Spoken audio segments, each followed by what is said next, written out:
All right, let's get into it. We are swimming in media every single day, right? But what's its actual power over us? I mean, it feels huge, but when you really try to pin it down, the story gets, well, it gets complicated. So think of this as a detective story. We're going on the hunt for the real truth about media influence. So let's just start with the biggest question of all, the one that's at the heart of this entire investigation. Does the media control what you think? For a really long time, the answer seemed to be a simple and, frankly, a pretty terrifying yes.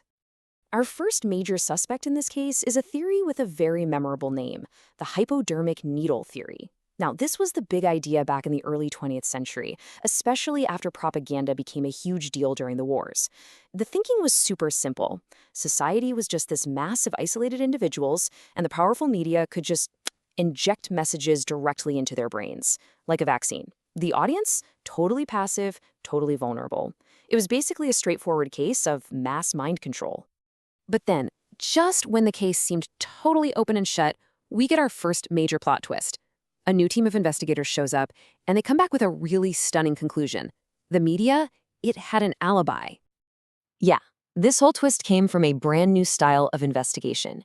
Instead of just speculating about it, sociologists like Paul Lazarsfeld started using rigorous, data-driven surveys. They wanted to get past the scary theories and actually measure what was going on. They were treating it like a real crime scene with real evidence, and you know what? Their findings were about to turn this entire case on its head. So what Lazarsfeld and his team found was that this whole direct injection idea, it was just wrong. They came up with a totally new model, the two-step flow model, and it complicated the picture in a huge way. I mean, you can see it right here. It's no longer a simple direct line from the media to you. Suddenly, there's this really crucial middleman in the process. Here's how they said it worked. Step 1, a media message hits these really engaged, influential people first.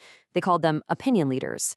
Then, step 2, those leaders filter it, interpret it, and then pass that information along to their own friends and family. The big takeaway was that personal influence from someone you trust seemed way more powerful than a direct message from the media. So, for decades, this limited effects theory became the official verdict. Case closed, right? The media wasn't the bad guy after all. Well, not so fast. Decades later, a new detective, the sociologist Todd Gitlin, decided to pull out the old case files. He took a hard look at that original investigation, and he realized it was deeply, deeply flawed from the very beginning. Gitlin basically argued that the original investigators had rigged the game without even realizing it. As he says here, they defined effects in such a narrow, microscopic way that they were almost guaranteed to find, well, not much. They were looking for the wrong clues the whole time, which meant they were always going to miss the real story.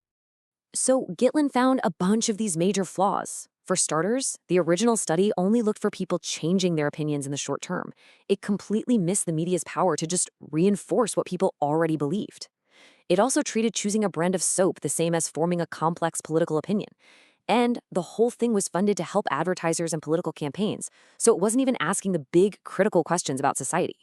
And here's the kicker, the study was done in 1945, before television was even a thing in most homes.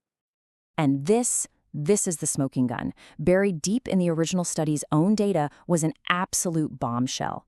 When it came to public affairs and politics, a whopping 58% of opinion changes happened with zero personal contact.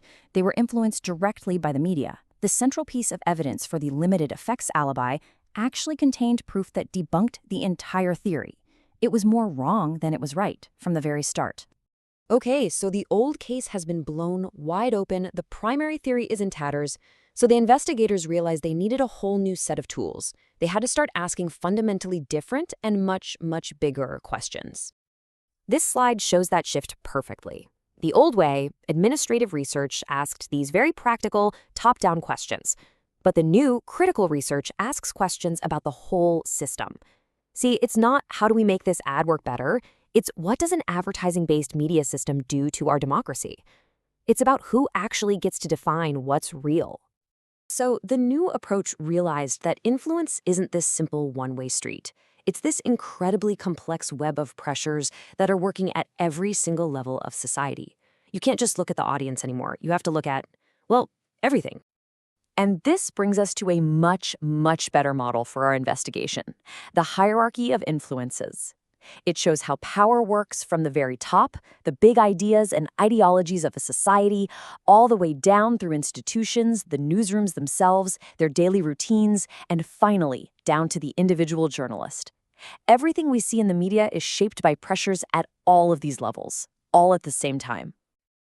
Here's another really powerful tool, the idea of the journalistic field. This helps us see the media world not as some passive messenger, but as its own competitive arena.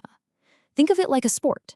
It's got its own rules of the game, its own star players, its own internal fights. It's a much more dynamic and, honestly, a much more realistic way to understand how the news actually gets made. Okay, so now that we're armed with these much smarter tools, let's bring our investigation into the 21st century. Because if this case was complex back then, oh boy, it has gotten a whole lot messier now. I mean, just look at how the media environment itself has been completely transformed. We went from the age of radio and print that the first guys studied to the total dominance of network TV, then to the splintering of 24-hour cable news, and now we live in what's called the networked public sphere. And in this new world, all the old categories are breaking down. The lines between a professional journalist and a citizen with a smartphone have gotten super blurry. News organizations are all interconnected, feeding off of this massive ecosystem of blogs, social media, and citizen reporting. The flow of information isn't a two-step process anymore. It's this chaotic, multi-directional, networked free-for-all. Which brings us right back to where we started, but now with a completely new perspective. We know the early detectives were asking the wrong questions, and the simple models they built just can't explain the world we live in today. What this whole story tells us is that in our era of endless information and blurred lines, understanding those hierarchies of influence and those fields of power is more critical than it has ever been. So, the case isn't closed. In fact, it's just getting started.